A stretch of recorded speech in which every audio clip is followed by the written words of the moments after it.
चाकण भागात मागील काही दिवसांपासून मोठ्या प्रमाणावर अतिक्रमण कारवाई करण्यात येत असून 10 सप्टेंबर ते 16 सप्टेंबर दरम्यान केलेल्या कारवाईची आकडेवारी पुढील प्रमाणे आहे ती आपण पाहूयात। क्रमांक 1, 10 सप्टेंबर पुणे नाशिक महामार्ग चाकण चौक ते एकतानगरमधील 3.1 किलोमीटर एका बाजूची 40 अनधिकृत बांधकामे हटवली। क्रमांक 2, 11 सप्टेंबर पुणे महामार्ग एकतानगर ते चाकण चौक भागातील 3.1 किलोमीटर दुसऱ्या बाजूची 110 अनधिकृत बांधकामावर कारवाई करण्यात आली।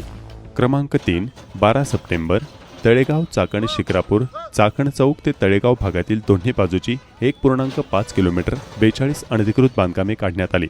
क्रमांक 4, 15 सप्टेंबर तळेगाव चाकण शिक्रापूर सहयोग चाकण चौक ते शिक्रापूरमध्ये दोन्ही बाजूची 1.3 किलोमीटर रस्ता मोकळा करून 39 अनधिकृत बांधकामे हटवली।